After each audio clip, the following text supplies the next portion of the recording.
안녕하세요. 역사 돋보기입니다. 6.25 전쟁 중공군의 공세를 요약하는 시리즈, 이번 영상은 6.25 한국전쟁 중공군의 마지막 공세를 다뤄보도록 하겠습니다. 1950년 10월 25일부터 11월 4일까지 압록강까지 진격하려던 유엔군과 국군을 중공군이 청천강 일대로 밀어냈던 중공군의 1차 공세, 1950년 11월 25일부터 12월 24일까지 중공군이 청천강에 있던 유엔군과 국군을 밀어내고 평양을 함락했던 중공군의 2차 공세, 1950년 12월 31일부터 1951년 1월 8일까지 중공군이 유엔군과 국군을 경기도 남부로 밀어내고 서울을 다시 빼앗겼던 중공군의 3차 공세, 썬더볼트 작전으로 유엔군과 국군이 서울을 탈환하자 다시 서울을 뺏고자 1951년 2월 11일에서 15일까지 중공군이 공세에 나섰으나 지평리 전투에서 막히고 말았던 중공군의 4차 공세까지 있었습니다. 4차 공세 실패 후 중공군의 사령관 펑도하이는 1951년 4월 역대급 규모의 병력을 동원한 5차 공세에 나섰죠. 하지만 가평 전투에서 막히고 말았고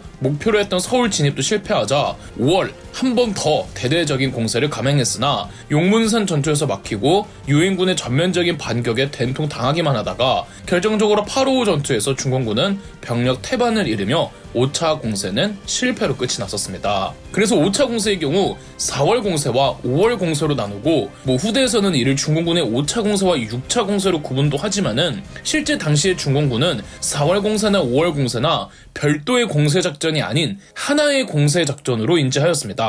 벼랑간 중공군이 영혼까지 끌어모아 감행했던 5차 공세였던 만큼 피해가 너무 막심하자 펑더하이의 중공군은 이제 전쟁으로 미국을 포함한 유엔 연합국들을 한반도에서 쫓아낼 수가 없구나, 그들이 목표로 했던 무력을 동원한 적화 통일은 어렵다라는 결정을 내렸습니다. 그런데 이는 유엔군도 마찬가지였습니다.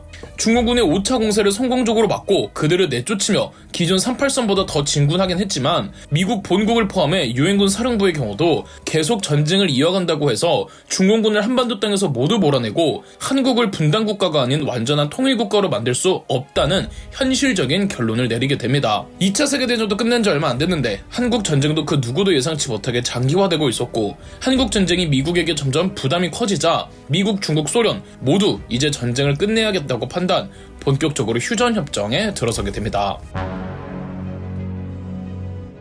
1951년 6월 30일 리찌웨이 유엔군 총사령관은 라디오 방송을 통해 휴전을 제의했고 7월부터 휴전회담을 위한 준비에 착수합니다. 1951년 7월 10일 양측 대표들이 개성에서 처음 만나 회담 의제에 관해 논의하기 시작했습니다. 여러가지 안건이 있었지만 합의한 것보다는 합의하지 못한 건들이 더 많았습니다.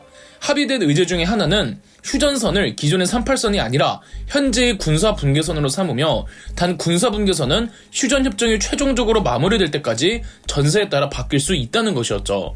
반면 절대 합의를 보지 못한 안건은 포로 송환 문제였습니다. 각 군의 포로들을 어떻게 풀어줄 것이냐, 원래 본국으로 귀국시킬 것이냐, 아니면 포로에게 선택권을 줄 것이냐를 두고 북한과 미국이 합의점을 전혀 찾지 못하면서 휴전협상은 언제나 별 소득 없이 장기화되었습니다. 그 사이 전투는 당연하게 계속될 수밖에 없었죠. 왜냐하면 군사분계선을 휴전협정이 최종적으로 효력을 발휘할 때의 기준으로 삼겠다고 정했으니 말이죠. 서부전선에선 전투가 거의 없었습니다.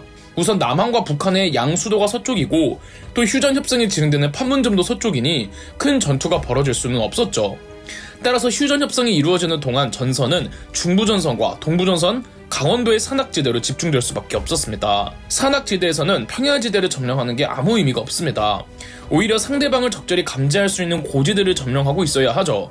고지를 점령하고 있으면 그 인근 평야지대도 점령해 놓은 거나 마찬가지이기 때문입니다. 따라서 강원도 부근에서는 주요 고지들을 점령하기 위한 지리한 고지전들이 이어지고 있었습니다. 군사 분계선을 휴전협정 발효 시점으로 삼았기에 고지전은 결국 휴전이 체결되어야만 그만둘 수 있는 건데 포로 송환 문제로 양측이 합의하지 못하고 휴전이 협상이 안 되는 겁니다. 그렇다면 전선은 고착화되고 휴전이 될 때까지 고지전에서는 서로 뺏고 뺏기는 패턴이 무한정 반복될 수밖에 없었습니다. 1951년 하반기부터 시작한 강원도에서의 고지전은 1953년 상반기까지 중단되지 않고 계속 벌어졌습니다. 정말 소모적인 전투였죠.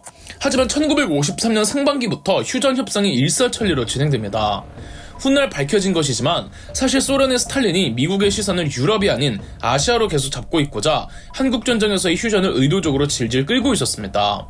그런데 1953년 3월 소련의 스탈린이 죽자 2년을 질질 끌어온 휴전회담이 갑자기 박차를 가해 추진됩니다. 가장 핵심 골자였던 포로 송환 문제도 일단 고향으로 가고 싶어하는 포로들은 먼저 고향으로 다 보내주고 남은 포로들은 중립국으로 이송한 뒤 그곳에서 남한과 북한 중 희망하는 곳을 선택할 수 있도록 해주었습니다. 자, 그렇다면 이제 드디어 전쟁이 끝나나 싶었지만 중국의 마오쩌둥과 펑더화이는 휴전 체결 직전 마지막 공격을 감행해 전쟁의 마지막 전투는 중공군이 승리하는 그림으로 끝을 맺겠다며 최후의 공세를 준비합니다. 중공군의 목표는 강원도 철원과 화천 그리고 지금은 북한의 땅인 강원도 김화 사이에 있던 금성지구라는 곳이었습니다. 당시 금성에는 우리 국군이 주요 고지들을 점령해 있으면서 전선을 공격적으로 돌출시켜 놓은 상태였는데 이는 훗날 군사적으로 상당히 신경 쓰일 수밖에 없다며 북한군도 금성지구로 공격하는 중공군의 공세에 환호했습니다. 이 전투가 금성전투이며 6.25 전쟁의 마지막 전투라고도 하고 중공군 최후의 마지막 공세라고도 하죠. 금성지구로 진격하는 중공군은 구병단 소속의 24군과 20병단 소속의 54군, 60군, 67군, 68군 도합 24만 명이었습니다. 하나의 전구만을 공격하는 병력치고는 꽤 큰 규모입니다. 이에 금성지구에 있던 우리 국군은 6사단, 8사단, 5사단이 주둔 중이었고 금성과 붙어있는 강원도 양구의 단장의 능선 부근에는 국군 20사단이 주둔 중이었습니다. 1953년 6월 10일 중공군은 마침내 금성지구를 향해 마지막 공세를 시작했습니다. 역시나 미군이 아닌 국군을 집중 공격하겠다는 중공군의 전략은 동일했습니다. 하지만 전쟁 말기의 국군은 예전의 국군이 아니었습니다. 중공군의 초기 공세 때는 우리 국군이 중공군의 맹공에 속절없이 무너지는 모습을 덜어 보였지만 이제는 아니었습니다. 전선 동부 측에 있던 국군 제5사단이 5일을 싸운 끝에 6월 15일 중공군 1만여 명을 사살하면서 방어에 성공했습니다. 유엔 공군의 폭격기들도 공중 화력 지원으로 크게 활약을 했고요. 그리고 금성지구와 거의 바로 옆에 붙어있던 강원도 양구의 20사단이 측방 엄호와 지원을 위해 6월 22일 강원도 양구군의 M1 고지를 탈환합니다. 12일간 국군이 18번 성공하고 중공군이 22번 성공하면서 M1 고지가 16번이나 주인이 바뀌었죠.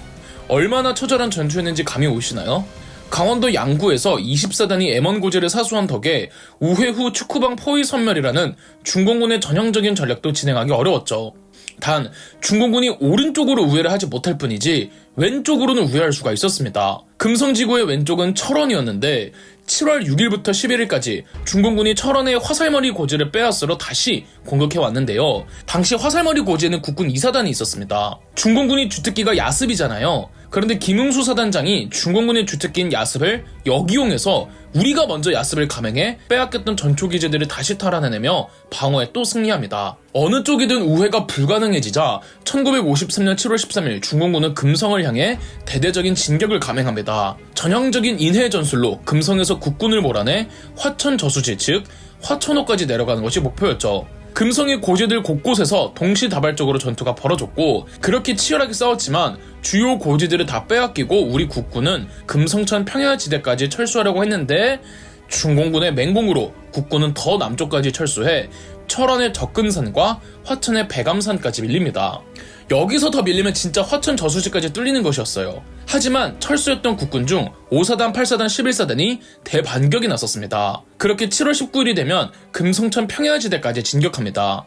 이때가 휴전협정 열흘 전이었기에 더 이상 전투는 부담스럽다고 판단한 유엔군 사령부에서 진군을 저지했고 이렇게 금성 전투가 끝이 났습니다. 비록 금성의 여러 고지들을 빼앗긴 게 한이지만 그럼에도 금성천 평야지대까지는 수복하면서 전투가 끝났죠. 이 마지막 금성 전투로 지금의 강원도 철원, 화천 국경지대가 확정되었고요. 중공군의 마지막 공세답게 전투는 매우 치열했습니다. 금성 전투로 국군 1만 4천 명의 사상자가 나왔고 중공군은 무려 6만 6천 명의 사상자가 나왔습니다. 기록에 따라 더 많았을 거라 추정하기도 합니다. 아군과 적군 합쳐서 일주일간 8만 명이 넘는 사상자가 나왔습니다. 한국 전쟁의 막을 내리는 가장 비극적인 전투였죠. 그리고 1953년 7월 27일 밤 10시부로 모든 전쟁이 중단되었습니다. 그럼 역사 돋보기였습니다. 저희 역사 돋보기가 멤버십 가입을 시작했습니다. 멤버십 가입을 해주신 분들 덕분에 영상 제작에 큰 도움이 되고 있습니다. 감사합니다. 영상 재미있으셨다면 구독과 좋아요, 알림 설정까지 해주시면 감사드리겠습니다.